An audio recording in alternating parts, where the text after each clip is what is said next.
கோடி ரூபாய் சம்பளத்தை விட்டுட்டு நான் வரேன்னு விஜய் வந்து பேசுறாரு. புலி படத்துக்கு நீங்க எவ்வளவு சார் சம்பளம் கொடுத்தீங்க? இல்ல அந்த சம்பளத்தை பத்தி எல்லாம் நம்ம பேச முடியாது, நடந்து முடிஞ்ச கதை சார். நீங்க அது புலியை பத்தி புலியாலே நான் பயந்து போய் இன்னைக்கு வேற பயந்து ஓடிட்டு இருக்கேன். நீங்க திரும்ப கட்டிப்பட்டது போதாதா? அதனால புலி மேட்டரை விட்டுருங்க.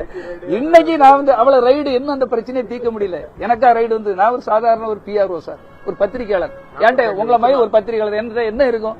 ஆனா நான் அதனால மாட்டப்பட்டேன், வஞ்சகர்களால் மாட்டப்பட்டேன். கூட இருந்தவங்க போட்டு விட்டுருக்கான். அதாவது அவர் கூட இருந்த ஒரு 8 பேரு என்னுடைய இடத்துக்கு வரக்கு ஆசைப்படுறாங்க. பிடி சிவகுமார் இருந்த அளவு வளர்ந்துட்டாரு, பிடி சிவகுமாருக்கு புலினி படம் ப்ரொடியூஸ் பண்ண கொடுத்துட்டாரு, இவனை எப்படிதான் காலி பண்ணலான்னு வச்சு ரைட உருவாக்குறாங்க. இதெல்லாம் உருவாக்கப்பட்டது, அவங்களே சொல்றாங்க, இது நான் சொல்லல. ரைட் பண்ணி முடிச்சதும் எங்க வீட்டுல ஒண்ணும் இல்ல சார், கவனமா இருக்கு சார், உங்க கூட இருக்கவங்க தான் எங்களுக்கு திரும்ப பெட்டிஷன் தந்தது. அப்ப கூட இருக்க சகுனிகளை வைக்காதீங்கன்னு சொல்ல கூட நம்மளால முடியலன்னா மாதிரி எப்படி ஒரு தலைவன் கூட இருக்க முடியும்? அவருடைய வளர்ச்சிக்கு போட்டோவை தெருவா எடுத்துட்டு போனோம் சார். பத்திரிகை ஆபீஸுக்கு ஒவ்வொரு ஆபீஸுக்கும் எடுத்துட்டு போனவன் நாங்கிறது தெரியும். ஆரம்பத்தில் அவர் மேல இருந்தா குதிச்சிட்டாரு இல்ல, இதெல்லாம் தெரியணுங்கிறக்காக சொல்றேன் சார். சாதாரண அப்பாவி ரசிகர்களுக்கு தெரியணும். எத்தனையோ விஜய் ரசிகன், பிரியமுடன் விஜய் 9 பத்திரிகை நடத்திருக்கேன் சார். இதை எதுக்கு சொல்லணும்? மனசுக்குள்ள அவ்வளவு கஷ்டத்தையும் வலியும். நமக்கும் ஒரு வாய்ப்பு கிடைக்காதான்னு தானே ஏங்கிட்டு இருப்போம். 27 ஆண்டுகள் எதுக்கு உழைக்கிறோம்? ஒரு விவசாயி ஒரு மரத்தை எதுக்கு வளர்க்கிறோம்?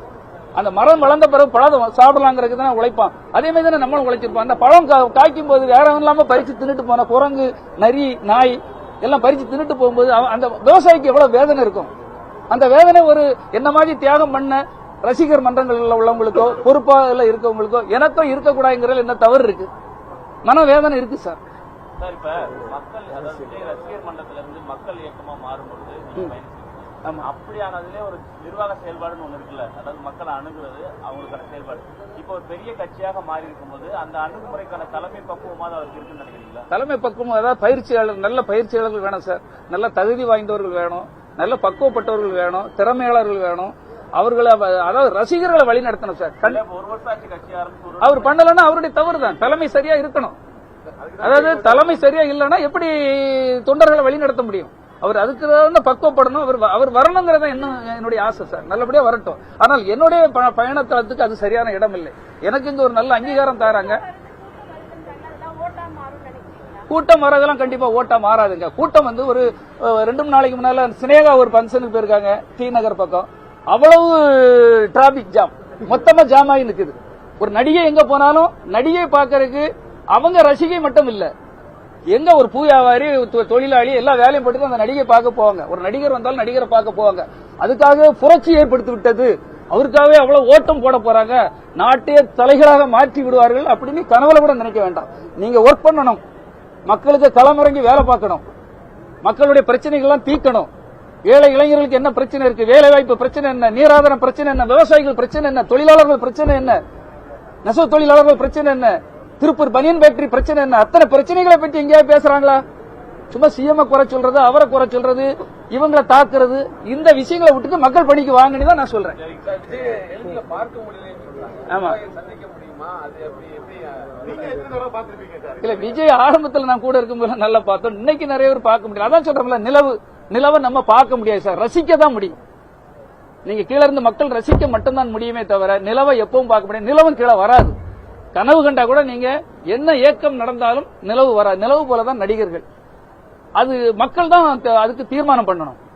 வரும் எலெக்ஷன்ல எனக்கு என்னன்னா, நான் எதுக்காக திமுகவில் போய் கட்டமைப்பு சிறப்பாக இருக்குது, ஆட்சி சிறப்பாக இருக்கிறது, நிர்வாகம் சரியாக இருக்கிறது. தமிழக மக்களுக்கு இன்னும் எத்தனையோ சவால்கள் இருக்கு, பிரச்சனை இருக்கு, சிக்கல்கள் இருக்கு. அதை தீர்க்கணும்னா இன்னைக்கு 234 தொகுதி இலக்குன்னு சொல்றாங்க. எனக்கு தெரிஞ்சு 224 தொகுதிகளிலும் திராவிட முன்னேற்ற கழகம் வெற்றி பெறும். அந்த வெற்றி பெற இடத்துல நாமளும் இருக்கும்போது நிச்சயமாக எனக்கு என்னை சார்ந்த மக்களுக்கு நல்லது செய்ய முடியும் என்பதற்காக தான் நான் இந்த இயக்கத்தில் இணைந்திருக்கிறேன். கரூர்ல செத்து முடிஞ்சு ரொம்ப நாள் ஆயிடுச்சு. இல்ல, அது நிகழ்வுகள் நடந்தது. அதுக்கும் நான் சொல்றேன் சார், அதுக்கும் நிர்வாகம் செய்த தவறுகள் தான். 2ஆம் கட்ட தலைவர்கள்லாம் யாரும் அங்க நிக்காம போற, அதாவது உன் கல்யாண வீட்டுக்கு கூட்டிட்டு நீயே இன்வைட் பண்ணிட்டு அதுல ஒரு விபத்து நடந்த உடனே நீங்க அவ்வளவு வீட்டுல அவ்வளவு போட்டு ஓடணும் எப்படி இருக்கும்? அந்த 2ஆம் கட்ட தலைவர்கள் எப்படி போட்டு எங்க போனாங்கன்னே தெரியல. செல்போன்லாம் சுவிட்ச் ஆஃப், இந்த இணைப்பு உபயோகத்தில் இல்லைன்னு வருது. அப்ப இது வந்து ஒரு தலைமை பண்புக்கு அழகு இல்லை. இதைத்தான் சொல்லிக் கொடுக்கணும். ஒரு பிரச்சனை அங்க நிக்கணும், அவன் தான் தலைவன். நான் உங்களுக்கே தெரியும், எல்லாம் யார்கிட்ட கேட்டுக்கிட்டே தெரிஞ்சுக்கிட்டு இருக்கீங்க. எதிர்கொள்ள எல்லா கேள்வியும் கேட்டு என்ன திரும்ப போட்டு தள்ளுறதுக்கு பிளான் பண்றீங்கன்னு நினைக்கிறேன். ஓட்டு தள்ளுற ஒருத்தன் கேட்க ஒருத்தன் மிரட்டுறான். நீங்க என்ன சார் திடீர்னு டிஎம்கேக்கு போறீங்கிறான். இது ஜனநாயக நாடு, ஜனநாயக உரிமை. எனக்கு உரிமை இருக்கு, எங்க வேணாலும் போவேன், நான் தனியாவும் நிற்பேன். அதனால என்ன வந்து யாரும் அது பிடி சொல்லுங்க யாராலும் தடுக்க முடியாது. அது வந்து உங்களுக்கு தெரியும். நம்ம நல்லதுக்கு கூட நிற்போம், அவ்வளவுதான். ஓகே, நன்றி.